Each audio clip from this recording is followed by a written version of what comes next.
Welcome to Sons of Gun, a podcast about the DC Universe. I'm Alex Gunn. I'm Justin Gunn. And this episode, we're going to be fighting our dad, because our dad is the strongest, but we're stronger and fighting is cool. And you know that because we're going to be talking about Batman v Superman, Dawn of Justice. I love seeing these guys fight, you know? I love to watch them fight, but I hate to watch them leave. That's the expression, right? Yeah, that's it. And that's the way I felt watching this movie. I hate to watch this movie continue to not leave my TV screen. Don't blow up your spot. I'm definitely going to ask you how you felt about the movie. Now, the reason we're talking about this is the same reason we were talking about Man of Steel. We're leading up to The Flash, which is the unofficial end of this part of the DCEU. But as far as we know, potentially some elements are going to be taken forward into James Gunn's new DC universe. I guess we'll see how well the movie does when it comes up in another week or so. But that said, this is a big intro for a bunch of folks who are in the movie. Of course, Ben Affleck as Batfleck, aka Batman, is introduced in this movie. Also, spoiler here, but Ezra Miller as the Flash is introduced in this movie as well. And if I'm going to take a wild stab in the dark and say there might be some other folks that show up as well over the course of the movie. We've heard there's lots of cameos and Easter eggs and other things. So this movie, even more than Man of Steel, Batman v Superman, Dawn of Justice, is a kickoff to Justice League, which was supposed to be a kickoff into Justice League Part 2. Obviously, that never happened, but a lot of stuff to plumb into there. Now, before we do that, though, I wanted to get your feeling, and this is the same thing we did with Man of Steel, but your feeling on seeing this the first time and then rewatching it this time. And I'll note right off, when I saw it in theater, obviously I saw the theatrical cut. This time, which is the second time I've ever watched the movie, I watched Batman v Superman, Dawn of Justice, the Ultimate Cut, which is on Max. Yeah. I don't know because there isn't another one. Exactly. You can't. Yeah. No choice. You have to watch the Ultimate Cut. So that said, let's get what was your opinion the first time you saw this movie? I remember being like, "Ugh, this is so unnecessarily dour.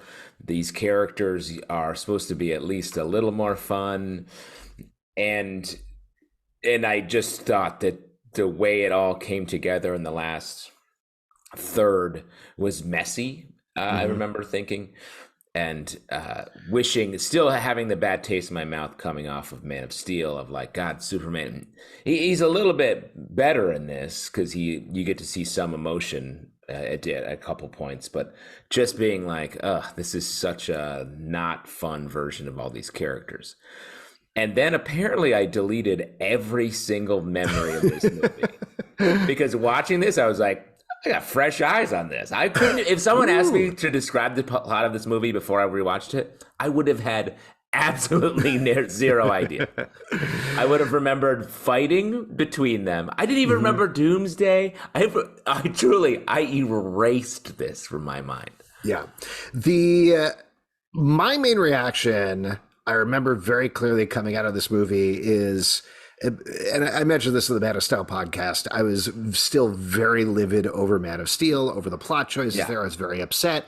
So I looked on that very negatively. So I remember coming out of Batman v Superman being like, well, this is boring. This should not be this boring and take this long to have them fight in a movie called Batman v Superman. We don't need to be so ponderous in this thing, but it's better than Man of Steel. That was definitely my reaction here. Like, at least it's just sort of even throughout.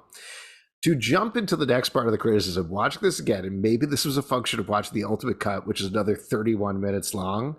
This is awful. This is like horribly awful. And the first thing that I'd point out in terms of its awfulness is revisiting Man of Steel for the first time in years. At least that looks like something. You know, Zack Snyder, if nothing else, if you don't want to praise anything else about Zack Snyder, he knows how to make things look like things. Like he crafts interesting action sequences. They're dynamic. They're exciting. He knows how to shoot them.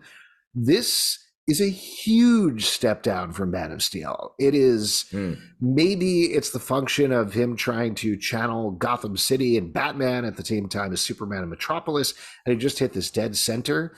But a lot of the movie just really is very flat to me. looks like garbage. Particularly the Gotham City scenes are very flat, and the Doomsday fight is awful. It's just like it's the Hulk fighting them, but particularly after a movie where you've spent too much time with human beings when you have these two godlike figures that are supposed to be fighting, to then throw in a CGI monstrosity at the end looks bad. Yeah, and they could have the when his bones, Doomsday's bones protruded, becoming the Doomsday from the comics. I was like, well, at least this isn't straight up the Hulk. Because the first half of the fight, I'm like, come on, man, get him out, do something different. It doesn't. So, like, yes, I agree. It doesn't. There are certain moments. I feel like the movie started like, if you had never seen the Wayne's death, that was a cool shot, cool series of shots. Yeah, have they depicted that in any movies yet? Because I was pretty excited to see that. I was like, oh, that's how they died. Is that why he becomes Batman? Let me just answer your question by saying that Martha Wayne's pearl necklace has a longer IMDb page than all of us combined. So, yes, it's meant to the innovation here of the gun itself breaking the necklace. I was like, okay, well, sure. So that's something I am going to probably sound very negative on this podcast because, again, my previous reaction was like, well, it's a step up from Man of Steel. Here, this seemed like gobbledygook nonsense watching this 3-hour movie, to be frank. Like, there were parts where I was laughing out loud. It was so ridiculous. It felt like, to me, and I also watched all of the Batman movies recently. Batman and Robin is one that, it's not that it's aged well, but at least it's goofy and stupid and nonsense, but it's trying to be that. This is goofy and stupid and nonsense, and it's trying to be serious. And those two things clash so hard throughout the course of the movie. I forgot what I was going to say. It was about the gun necklace. Oh, yes. So I started to read this article that broke down all the changes between Batman v Superman and the Ultimate Edition, and I got like 2,000 words in before I gave up because I was like, this is exhausting. This is enough. I don't need to write this again. But one of the things they added in the Ultimate version cut is the shot where the guy shoots her in the face. Basically, like, you don't see that. I was like, unnecessary. We don't need to see this. 100%. And then the fact that he sort of, young Bruce Wayne floats like a bat god at the beginning, I was like, if they're trying to make a statement, the movie being about like the difference between God and man or whatever, but like, it just makes it seem like Batman can control bats and fly a little bit. Yes. And I was like, this would be confusing if I didn't know that he can't do those things. Right. Well, he also has precognitive dreams and other things throughout the movie. There's a lot of stuff going on with Batman. Well, like, to talk about some of that, I was like, this movie is so complicated and confusing. And then you stop like at a bunch of different points or like, here's some other stuff that has nothing to do with any of this. And like, they cut right into that scene of Batman in the post-apocalyptic desert and Superman killing a bunch of people and being like, it's your fault. And then Flash showing up. And then it seems like he's in the lab doing his thing and the Flash interrupts him. And then he wakes up from a dream, but the papers are blowing as if it was real. I was like, why did you make this purposefully confusing at the end? You purposefully confused us here. Yeah. Because I think the implication is that it did happen. Yes, absolutely. 100% did happen. I mean, I know we're jumping all over the place. By the way, we assume people have seen this movie at some point or are being, I was going to say fondly reminded. Honestly, this is a better way to experience it. It's just us complaining about it. This is the ultimate edition of our podcast. Yeah, it's true. This is definitely. So just to lay out the sequence, it's what's called the nightmare sequence. So it shows a post-apocalyptic future, and it starts off just seeming to be Batman doing his typical ludicrous thing of wearing his entire costume in the desert with goggles on it, which is very silly, but also straight out of the comics. He's always putting on masks over his mask and whatever. But as the sequence builds, we start to get parademons in there. You see an Omega sign, which is Darkseid. So the implication is clear that Apocalypse, the planet, has taken over Earth, being led by Darkseid. Superman is working for him, and the way that the Flash comes through time, just like he does in Crisis on Infinite Earths to Batman, is that he's traveled back in time because something happened to Lois, which potentially is setting up that this is supposed to be like some amalgamation of Crisis on Infinite Earths, Injustice, and also whatever you call it, like not Final Crisis, but some sort of thing where I guess Final Crisis Darkseid takes over. So it's supposed to be some sort of weird amalgamation of that. But like you said, the implication is like, nope, it's a dream. But also later on at the end of the movie, Batman tells Wonder Woman, something's coming. And she's like, what? And he's like, I don't know. No idea. Just something. Just got a feeling. I have a feeling. Yeah. I mean, I guess a more positive way of framing this, I think, is, and don't worry, I'll still complain about stuff, is like there's just a ton of missed opportunity with this movie. Mm-hmm. Like to have Ben Affleck as Batman, who is like a hard partying millionaire. He plays the worst, most dour, unlikable Bruce Wayne. I was like, literally just have Ben Affleck wander around set and give him a drink and film that and let us enjoy that. And they just miss every opportunity. Batman is so lame in this movie. He's trying so hard as a character to be cool. And I'm like, he's a horrible detective. He's wrong the entire movie. One thing that I completely, not to interrupt, but I don't want to forget this one. One thing I completely forgot that I remember laughing out loud about when I saw the movie the first time, and I had completely, like you, put out of my memory until this time, was the whole mystery about the white Portuguese, where he's like, who is white Portuguese? White Portuguese, what could that be?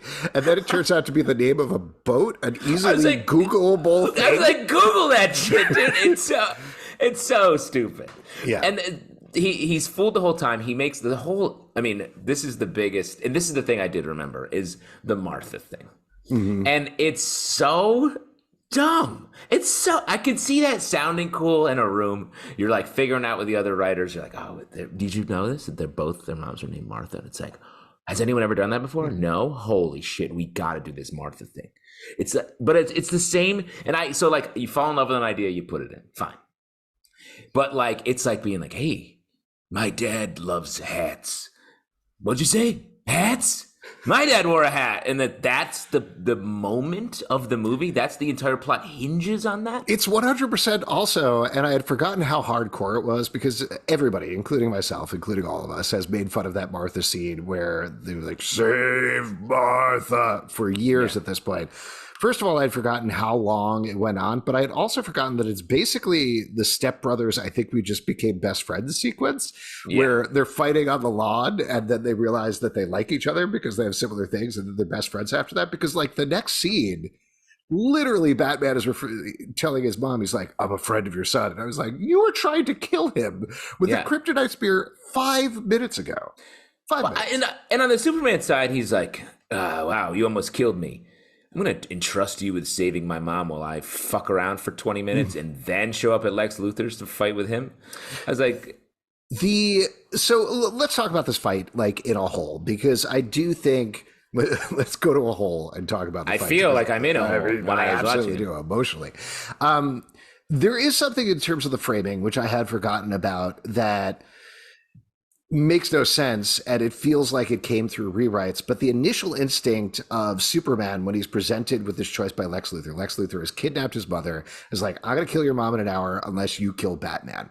Why he wants that, not 100% sure. Not clear. But that's the situation. Characters have never interacted before. Yes. But Superman is feeling trapped about this, and so he goes, tells Lois, and he's like, I got to convince Batman to help save my mom. And I'm like, okay, that is a good move. And then Henry Cavill does this thing where he flies away. He's like, or maybe I have to kill him. And the way he says it is like a petulant little boy, which is ridiculous.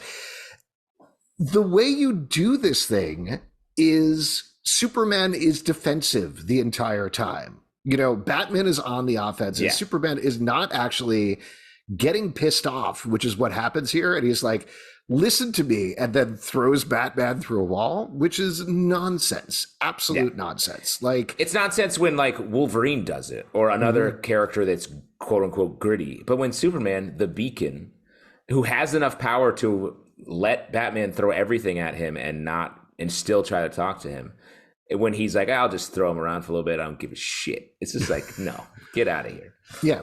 And again, like, you're building up to this fight. The whole movie is called Batman v Superman, so we know that's going to happen at some point, but there's a way of making that fight exciting and dynamic, interesting to watch, while Superman is trying to prevent Batman from hurting him and himself the entire time.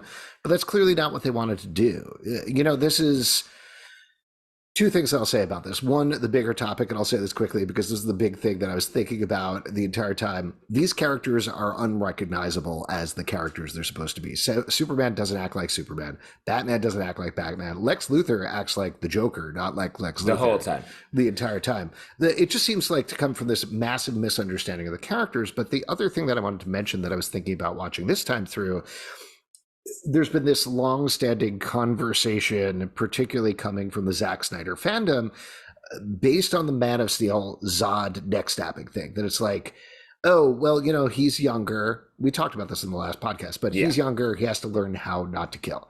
That's stupid. I disagree with it. That's not Superman, but fine. Whatever, that's in the rearview mirror. If that is his arc over the course of these three movies, where he's like, okay, I'm sort of learning how to be Superman and be the Superman you want to be, he kills somebody in the first 20, 30 minutes of the movie, something like that. When he's saving Lois, there's that terrorist who is holding Lois at gunpoint. He takes him and he pulverizes his body through two stone walls. That guy does not survive that. The entire movie, Superman is like, I don't want to kill this person, but I might. And he's wrestling with the fact like, I made all these choices and let these people die. He brings a guy to prison, right? At one point, because he knows that's going to kill him because of the Bat brand thing. So that's not Superman. That's not how Superman acts. I'm sorry. Well, I agree. And especially that moment with Lois where like, it's like flirty. And then he kills that dude and she's like, yeah. I was like, well, yuck. And sorry, this is right after they execute Jimmy Olsen. And that's where I was like, I had no memory of that. I was like, why make him Jimmy Olsen just to kill? He did nothing. Right. Except die. Like, unnecessary. Like, why do you hate Jimmy Olsen so bad? But that's when I had my other big takeaway from this is like Sid from Toy Story playing with your favorite action figures. Mm-hmm. Because it's very boyish. Everything's boyishly done. It's like little like a misunderstanding of what it means to be like a grown up or like a man, posturing around, being super self-serious, smashing anything that you don't think is the Batman or Superman, smashing them against each other, not making a ton of sense, and just generally being like, I don't care what I blow up here.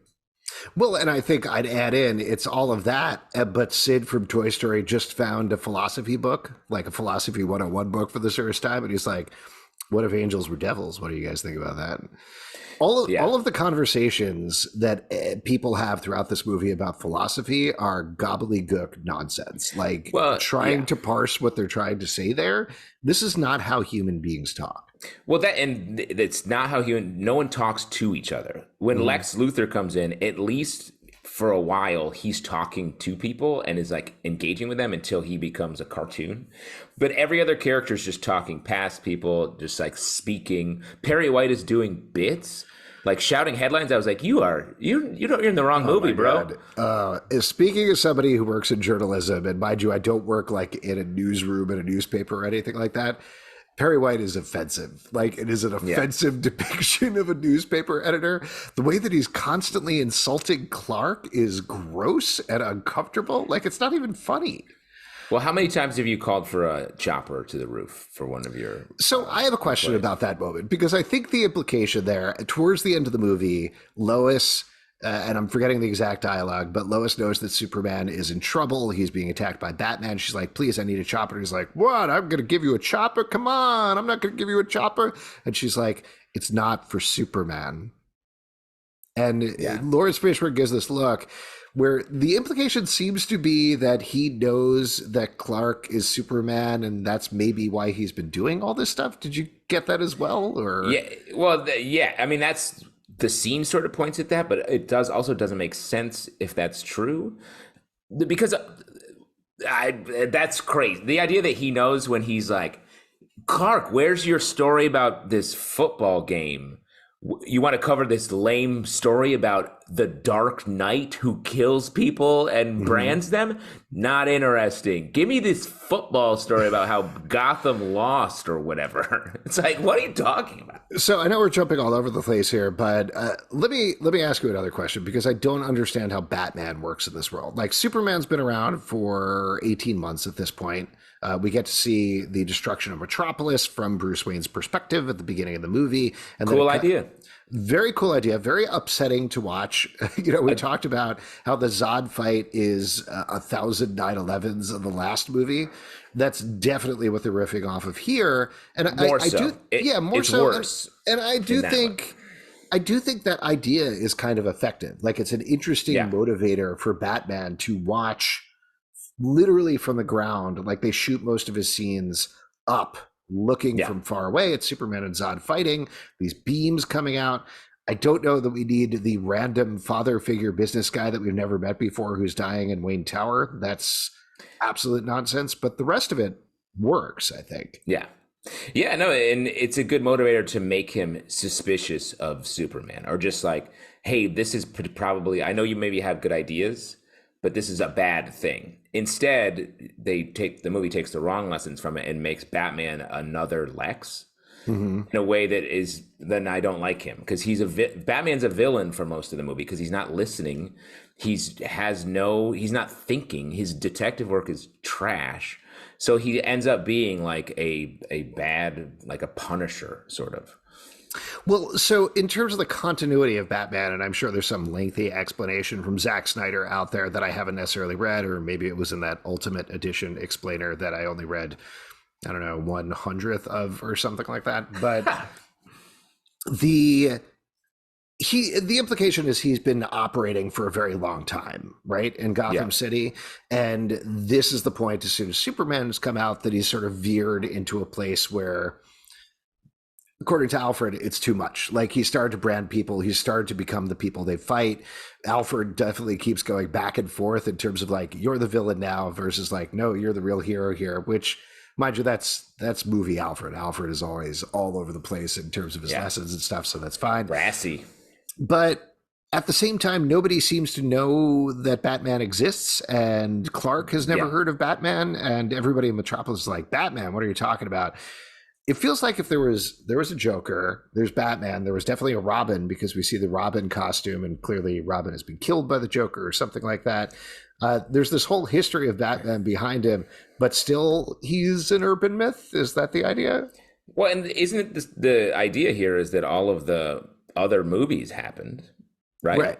So like the Dark Knight Rising, a lot of big newsworthy items came about during that movie. So I feel like you'd have to really be asleep at the switch to miss out on that stuff. Yeah, I like the idea of a older Batman coming in there, like sort of the Dark Knight Returns comic book style Batman thrown into this mix against a younger Superman. That is all interesting, but the way that they treat this Batman is like he is new and fresh on the scene as well, and that it just doesn't work. Like, there's too many ideas at play here. Yeah, it's some consistency, and again, I think a little just like brightness or character would have gone so far. Like, this is coming on the heels of seeing Across the Spider-Verse, where everyone's a human down to the smaller roles in that movie, and they talk like humans. And to go from watching that to watching this, I was like, where all these people talk like oracles in like some myth that you're reading in ninth grade or whatever. Like, it's like they're just proclaiming things over and over again, that it is really hard to just get under the skin of any of them. The exception to that, and I think she does offer a lot of brightness at point, and like at least and something to engage with, is Wonder Woman here is cool. Exactly what I was going to say is, as soon as, maybe a little less so when she is supposed to be a mysterious woman who Bruce Wayne is interested in, but even then, every time she's on screen, it brightens up. Like, the movie livens up every single time. And even in the final sequence with the fight in Doomsday, which otherwise is a bunch of garbage nonsense, her coming in, immediately everybody's like cracking jokes. They're fun. They're having a better time. Like, it's just, it was such a better movie with her around. Yeah, definitely. And she like smiles at one point in the fight because she likes to fight. And I was like, yeah, yes, good. I like this person. This person is and signaling some enjoyment here in this otherwise super dour movie. And that's why, like, whenever the sort of veil falls away, like right at the end when Superman is killed and she's there, like sort of seemingly chit-chatting with Batman, I just imagine her being like, so what happened? He's like, well, I found this rock and I stole it and I made a spear and I tried to kill him, but then this guy killed him. Oh, what do I do now? Like, it's nonsense. It absolutely is nonsense. There was something I was going to say about the final action sequence. I love the idea again on Batman being very lame in this movie. That in the final battle with Doomsday, like Batman the entire time is like, "Oh my god, what's happening? Okay, I'm going to hide under this rock. I'm going to die." And Wonder Woman holds him with a lasso. Superman stabs him with the kryptonite spear, and Batman like gives him a little puff of kryptonite. He's like, my job is done. Well, it's especially funny the way it's shot too, because like Wonder Woman's in the fight, like fighting so much, gets him in the lasso, and then Superman's just getting ready to sacrifice himself. You know he's going to do it, and then Batman hits him with a little gas can, and he's so tiny in the frame and the far away, he's just like pew pew, and he's sort of like yeah, and then Superman comes through. It was just really funny. Well, it's almost like purposeful that they make Batman lame in this movie. It feels like, again, this is like taking too broad of a view. I want to mention about the whole spear thing in a second, so don't let me forget about that. But it feels like they hate these characters when you're watching them. Like they hate Superman and they want to humiliate and embarrass him. And they hate Batman and want to humiliate and embarrass him. And maybe the instinct is to be like, what if we take these gods and knock them down to size? But that's Lex Luthor's philosophy in this movie. Yeah. So if you're if you are a writer and a creator and coming from the direction of Lex Luthor, you're the villain. You're the villain in this scenario. Well, and I think it comes from, I think they think these characters are lame and old. Mm-hmm. And the themes that they embody in the comic books and in some of the other iterations of them are like not cool. And so they're running in the opposite direction of them. And like, they're just wrong about that, because like, if you think Superman's lame, you need to find a way to take the core and put it in a different modernizer or something. Mm-hmm. But they're fighting against the core of each of these characters in a different way. And it eventually happens to Wonder Woman in her later movies, where they undercut the core of the character. And so it ends up being like, now you're making these weird parodies that ends up making fun of the entire the entire movie and their entire like franchise. One thing that may potentially have led to this, and I haven't read into this too much, so I don't know the exact continuity, but David S. Goyer, who doesn't have a 100% track record necessarily, but he is a good writer and he knows what he's doing in the stuff. He wrote Man of Steel or co-wrote Man of Steel. He wrote the draft, he worked on it, and then he had to leave the project, and Chris Terrio came in to work on it a bit more. My feeling is, and this is just like pure speculation, conspiracy theory type thing, but I think David S. Goyer probably like laid out the story of the movie, and then Chris Terrio came in and injected all these philosophical things that changed it, so they had to work on it further and tweak it and move it around. So I think that's part of the reason it feels like, not, pun intended, but like two warring people working on this movie at the same time that could have led to something positive with a Batman v Superman movie. Here it feels like a bunch of mishmash tones. I wanted to mention the spear thing because this is another thing, even in a way almost more so than the Martha thing, which is so ludicrous and so boneheaded that it almost becomes funny to watch.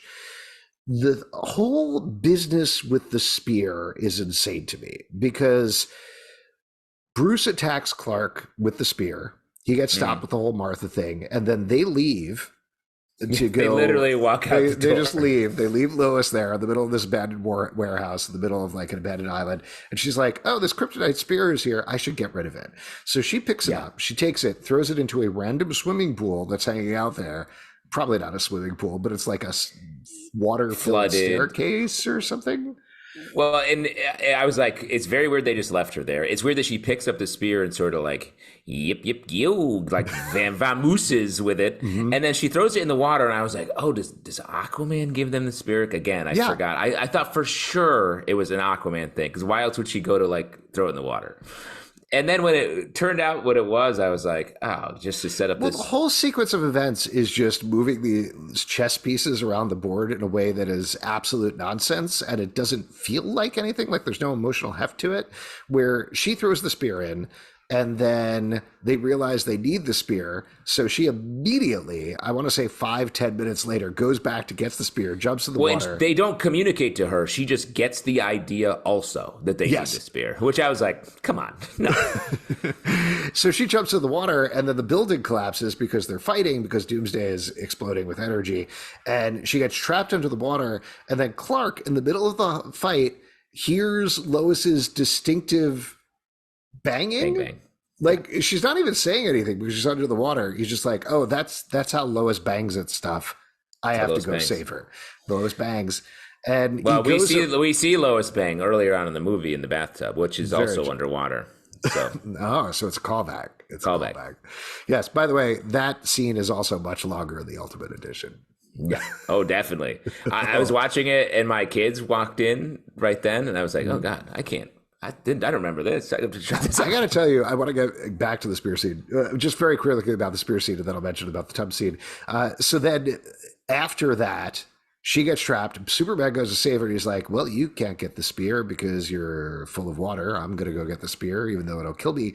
He goes under the water, gets the spear, gets unconscious. Yeah. Then Lois goes back in, gets him out with the spear. And I was like, what are we doing here?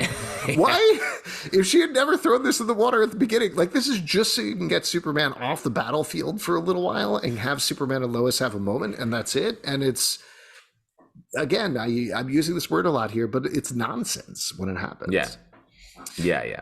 The tub scene, I felt embarrassed for Amy Adams. That's all. Like, I have no problem with nudity in movies or whatever. It's fine. I appreciate the fact that Superman and Lois have a healthy adult relationship. I enjoy the show Superman Yes. and Lois on the CW, where they also have a healthy adult relationship. But there's just something about, like, she's completely nude in a tub, and Superman comes in totally clothed with his glasses on, holding a bag of groceries and some flowers. Where I was like, why are we hanging on this? You know, why are we staying in the scene? And then, and this is a very specific thing, and I know this is more on me than the movie, but the fact that he gets in the tub with his shoes on, I was like, gross. That's gross. You're getting that dirty shoes in the tub water. This is not sexy anymore. I'm sorry. Yeah. Right. Well, I mean, in the moment, if you were one of them, I mean, watching, sure. But if you're in the moment, you're not thinking about the shoe. When you're say watching, you're like outside the window, like staring in like a creep. Your classic Jimmy Olsen. Mm-hmm. During that scene, I wrote down, no one is doing or saying anything normal. I feel like that carried through the rest of the movie. Do you want to talk about Lex Luthor a little bit? I know we touched on him, but Jesse Eisenberg as Lex Luthor, what do you think about this? Like I said, like at the beginning, I was like, okay, at least this character, I was like, oh, it's a little bit of a palate cleanse from everyone talking near each other, but not actually having a conversation, because he was looking and talking to people. But he so quickly shifts into cartoonness, and like it's hard to not think Mark Zuckerberg a little bit watching this movie as right. Well, I mean, I think that's the idea, right? Like they were riffing off the whole social network thing with him. But I do think, like I said earlier, and I don't mean this derisively to him at all, but one of the worst things that ever happened to superhero movies was how good Heath Ledger was as the Joker in The Dark Knight, because everybody is always trying to do Heath Ledger in The Dark Knight, and they can't. Like, they can't do it as well as him. Yeah. There's no reason to have Lex Luthor do that. And I like the idea of him being a tech millionaire, but things like you mentioned introducing Doomsday as a Hulk and then having the bone things protrude, we could have just started with the bone things. It's the same thing with Lex, where it's like, we don't need an entire movie to find out how he got bald. That's not important. Like, that's not a shout out to the fads or anything like that. Just have him have hair and it's okay. We can roll with it. Well, and like when you go to jail now, I don't think they shave you. They They're don't. not trying to get like lice off of you. You're more of a person. And also, people in prison all have hair. Yeah. So that thing, I was like, I don't know what the implication is, unless he was like, I do want a haircut before I go to jail. And then make it a real clean shave, because it's not just a cut. They really go down to the skin. I wish we understood better the thrall that Lex Luthor has over the government folks, like the push there. And I understand, in essence, a billionaire is going to have push with the U.S. government. That's how our country works. But there's a bunch of steps skip there before we get to the scene where he's shoving Jolly Ranchers in that senator or congressman or whatever is in mouth, where I'm like, why is this guy bending over backwards for Lex? I don't understand it. Like, we haven't had the basis there to understand it anyway. Maybe in a more ultimate edition, they go through exactly how his the maximum edition, perhaps. Yes, exactly. Yeah. And then we also get, is it Holly Hunter, who is the senator who drinks Granny's peach tea? She doesn't drink it. She just explodes. She's doing some work. She's tried really hard in this movie. I like Holly Hunter as an actor, but like this was also just like a tough role. Like she's, I guess, in that moment about to come clean, and then she just gets blown up. I was like, we can't enjoy her like come to justice moment if she literally dies before she does. Yeah. And it's just like a sad, dark, horrifying moment in the movie. Superman, rather than immediately trying to help people, he stands in the burning wreckage for a while, glowering. And I was like, what? He wouldn't do that. Right. He'd be trying to... I remember thinking this back when I saw the movie as well, but like we find out that the wheelchair that Scoot McNairy had is lead covered, so he didn't know about the explosives. But the way Superman moves, the speed he moves at, and this has been established so many times, obviously not established in this movie, but like time would slow down. He would try to save people, and seeing him try to save people and fail rather than be like, oh man, oh bummer, I messed up. Oh, jeez. Go talk to my dad on the top of the mountain. What is that scene? What is going on with that scene? I guess he wanted to be a little Jor-El, give him a little Jor-El energy. Sure. But it's truly doesn't, again, I'm like, I don't know. Is this all happening in Clark's brain? I guess it must be. I don't know. He seems very surprised. I guess the guys he sees on the mountain are like, oh, he's going to go up the mountaintop to visit that guy. And then it turns out that guy is Kevin Costner. Maybe it's Martian Manhunter. Maybe Martian Manhunter is giving advice on the top of a mountain and he can change it to people. That would be a great reveal. That would be so cool. I just want to mention real quick, Scoot McNairy, great actor, way underserved by this movie. Yeah, agreed. Though I will say, and maybe I'm wrong about this, but there is a scene in the Ultimate Edition, the scene where Bruce pulls the what's it called, pylon or whatever, off of his legs, girder. I don't think that's in the regular version. Obviously, it's been years since I've seen it, and a day since I read that explainer, so I've forgotten most of that. But I don't think that scene that actually establishes Scoot McNairy's character is in the movie anywhere originally. Yeah, and that's too bad because that actually does some good work. He's one of the characters where you can sort of track his thinking a little bit. So it's 100%. It's actually really helpful to have that scene. A couple other things, like the idea that Batman's first line talking to Superman is, "Tell me, do you bleed?" And then he flies away and he whispers, "You will," to himself. So like, dorky. So dorky. Get out of here with that. He's not a serious person. Well, particularly just to give a positive about this movie again, right after you've actually had a good moment. And the good moment, it doesn't make any sense that Superman is standing in front of the Batmobile and makes it crash, but the way that they shoot the scene, and this gets back to Zack Snyder being ostensibly being a good filmmaker, even if he's not a good storyteller. Superman ripping the top off of the Batmobile and the two of them standing up and looking at each other with the score. Yeah. Very cool. Then followed up with that dorky moment is very dumb. It diffuses all of the tension there because you're like, Batman, you're going to be killed. You're going to be killed. Yeah, easily. One other question I had, like, why does Lex put his blood onto Zod to make Doomsday? Like, I don't know how that works.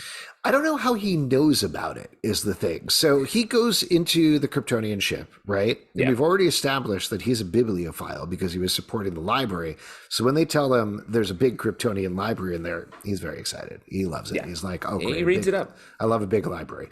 So he goes in there. Presumably in the library, he finds out about Kryptonian aberrations and realizes if he takes Zod's body and mixes it with his blood, he will make a creature that kills Kryptonians. Yeah, but why? I don't understand. I just didn't get it. And I thought his blood would amount to something more. But it's just like, is it any blood you throw in with a corpse and it makes a Doomsday? Yeah, I guess the recipe. Well, and also it's Zod, right? Like that Zod's body is being changed into this thing because of a chrysalis. The explanation he gives in the movie is he wants to prove that Superman is human, essentially. Not human, but like fallible and can be killed. And so he's successful. I guess Lex Luthor wins. He proves his point. But yeah, I wish he does win at the end of the movie. He's like, especially with Superman being dead at the end point, or I guess just before the end point of this movie, that like I wish he enjoyed that. Instead, he's scared in jail. I was like, and also Batman has his brand and then just punches the wall. I was like, if you've because he learned so a lesson. much. He learned a lesson. Batman learned a lesson to not brand people. That was a big lesson. How? I don't think he did. I don't Through think he learned that Superman. lesson. He was inspired by Superman dying. Yeah. I wish they had said that, I guess, because I don't know how he learned that lesson. Also, when Batman is like branding, Alfred's like, you've gone too far. I'm like, you've gone too lame. What? This is your answer to throw a little mark on these people? What? That's not. Why is that more serious? Also, why are the criminals doing that? Why are the criminals like, we support you, Batman, and we're going to take care of these criminals for you? Yeah. That doesn't make any sense either. No. None of it makes much sense. There are a couple of other things that I wanted to mention, but I do want to mention another thing that I liked. Question mark. Good. As much as it's unnecessary to have the sequence introducing the rest of the Justice League, I do think those shots are fun. You know, the shot of the Flash stopping somebody in a grocery store, very fun. The Aquaman thing is kind of whatever, you know, just him coming out of a ship and being a fish man. But the cyborg thing, I had completely forgotten about that, and I like that a lot. Like, it was scary. Yeah. The horror element of having a mother box recreate his body, I wish that's something we had gotten more. Instead, we cut right to Justice League, which I think we're going to be talking about next on the podcast. Can't wait. I can't wait, but we'll do it anyway. Wait? Yeah, I can't wait. Can hardly wait. But yeah, it makes me, obviously there's been like all the stuff that happened with Ray Fisher, who played Cyborg outside of the movie. There's been a lot of back and forth about that we don't necessarily need to get into. But I don't know. I like the idea of like a horror-inflected cyborg movie. That would have been very cool. Well, and my question about like, why didn't they just put these scenes at the end of the movie? Mm-hmm. Because it's such a weird detour. They could have easily.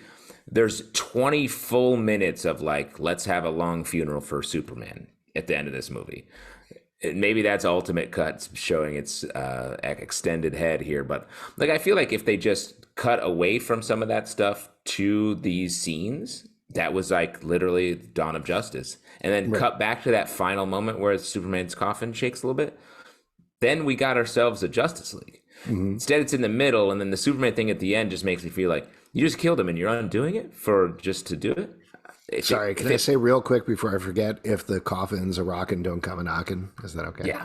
Okay. Yeah, no, that's good. Yeah, that's really good. It's not just okay, it's great.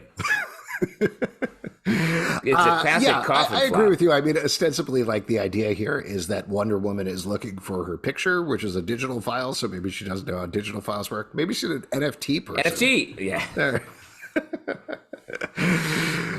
This is the only copy, right? Batman says that. And Batman's like, no, you can right click, save it, Wonder Woman. That's how it works. Come on. Very funny. I agree. That's also just a bunch of nonsense. And then Batman does write a pretty cute email about it. He's like, I found your picture. Email is so. Is he like, oh, Wonder Woman's 100 years old? She needs large print text because her eyes are bad? Is that what's going on there? And I like the way he sort of gaps it out. He's like, I found your picture. The picture. He's like, the picture is you. Space. Who are you? And then it's like, I like you or something. And then just like, XOXO. Bruce Wayne.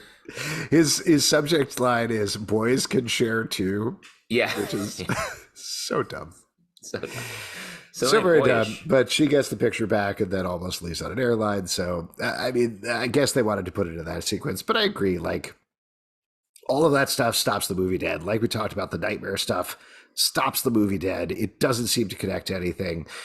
I wonder if, and probably not, but the original plan, apparently like Zack Snyder and Chris Terrio did not come up with the title for the movie. That was the studio came up with the title, Batman v Superman Dawn of Justice. They originally wanted to call it Batman versus Superman. And he was like, no, call it V. It's cooler. Like they're not very cool. Exactly cool. Fighting. It's European almost. Exactly. It's Batman 5 Superman is what it is. But they wanted to make it like Justice League Rising or something, which kind of makes more sense for the movie that they were going for, particularly because like Wonder Woman is all over there. You have all of this other stuff teasing. Obviously, it didn't pan out. Obviously, it doesn't matter. But if it was like this was Justice League Part 1, and the next Justice League was Justice League Part 2, and then they had a Justice League Part 3 where they fight Darkseid, maybe that would have been less nonsense. But, you know, that's just the title. Well, and the idea that the Flashpoint-esque bit in the middle, and then all of the other Justice League setup stuff, the Flash dream sequence has nothing to do with the Justice League stuff. Yeah. Right? It's just total sideways setting up the Flash movie. I think so. I think if I remember correctly, and you haven't watched Zack Snyder's Justice League, right? You just watched regular Justice League. I watched Justice League in the theater once, and it was in that 4D where your seat shakes and you smell flowers at the end. Oh, no. Okay. So in Zack Snyder's Justice League, they have a little bit more about this, but the idea is like that nightmare thing is real. That's what you're heading towards. The Justice League movie, they beat Steppenwolf, but it alerts Darkseid. So ostensibly in Justice League Part 2, Darkseid would take over the world, and the Flash, who is alive, would come back and try to warn Bruce. I think it's because they go with the Injustice story that Darkseid kills Lois Lane, which turns Superman dark or something like that. Yeah. So it would potentially all connect together, but now it's never going to connect together. It's crazy to call your shot that far down the field. You're setting it first. You set up your second sequel to Justice League first in the movie, and then secondarily you set up your next sequel. And obviously they didn't make any of that. But, and especially when you're doing a Flash movie, like, are they going to have to hit some of that, like that moment? I don't know. I don't think so necessarily, but maybe. Like, I don't think Lois Lane is in it, so it wouldn't make any sense to flash back to it. No pun intended. But I guess we'll see. I do think, like, on that note, my feeling, because I don't like these movies, is like, it's crazy that you did that. But there is a history in Hollywood of things where, like, Peter Jackson saying, yeah, I'm going to do 3 Hobbit movies, not Hobbit movies, Lord of the Rings movies, give me the money to that. That obviously worked out. Same thing with Dune Part 1. We're seeing Dune Part 2, and I guess we'll see how that pans out. But same sort of thing. They're like, yep, we're just doing this one movie, which is insane because it's just half a movie. It's just the book. So yeah. Well, but I also think all those situations were like them pitching doing these like larger projects. They didn't insert a scene that sets up a wonky second sequel in the middle of your movie that is setting up, that is a movie where the standalone story, and then B, meant to set up your next movie. Instead, you're also setting up the third movie. I mean, it's a little, I understand I'm playing a little devil's advocate here, but it's a little Iron Man 2, right? Like that was the problem they ran into there, is they were setting up a million different things in Iron Man 2, and it felt overstuffed, and there were too many things going on. Here, they're trying to jumpstart a universe. They're trying to catch up to Marvel. They're like, Marvel has had 5 to 10 years at this point. We're just starting off. Let's go. Let's do this. Let's just kickstart absolutely everything right now. And like we're talking about, in both cases, the Iron Man 2 case, they had to pivot and just simplify things a little bit over the Marvel universe. Here, it led to them kind of crashing and burning, to be honest. Well, because it's a bigger swing because you're interrupting your movie and you're inserting something that's the middle of something else. There were too many things happening in Iron Man 2, but at least they were starting things and sort of being like we're pitching these little separate roads to go down. This, they drop a thing that is in the middle that we don't know what's happening. We don't know why. These characters that we're going to see fight later, like one kills the other one right in the middle. And I was like, it just feels like it's so confusing. And I know what they're doing. If you come into this movie cold, I feel like it's so confusing. This is a little different topic, but I looked this up because I had forgotten exactly what this is. But on the title thing, the stuff that Zack Snyder and Chris Terrio originally wanted to do were either Justice League Foundations, Justice League Rising, or, and this is the most ridiculous title anybody has ever pitched in the history of titles, Son of Sun and Night of Night, where it's SON of SUN and KNIGHT of NIGHT. I'll tell you what, that sounds crazy, but that is right next door to pinning your whole movie on the Martha stuff. Yes. It's the same thinking. Yes, 100%. Absolutely. Unless there are any other notes for the movie, and obviously we've skipped over a lot of plot points and a lot of things that have happened here, but that's fine. We'll do what we do. If we've enticed you, you can always watch it yourself. There's an ultimate edition available. It's only over 3 hours long. Yeah. And there's a scene towards the end where Lex Luthor is talking to Steppenwolf, so it can really tee up your rewatch of Justice League if you want. Let's talk about how this affects things going forward. I know we touched on this a little bit, but like I mentioned, we're going to see Batfleck in the Flash movie. We're going to see Ezra Miller Flash. Potentially, we're going to see some other characters as well. What do you think about that? What do you think about seeing these characters? And I'll throw out there, which is a wild thing to say, but Ben Affleck said about his role in the Flash, and I'm paraphrasing here, but this to him was the first time that he really felt like Batman in that movie. In Batman, not Batman. In the Flash. In the Flash, yeah. Yeah. Good. And maybe they put some character in there because I get it. He doesn't seem like Batman. He seems like Ben Affleck having a bad time in this movie.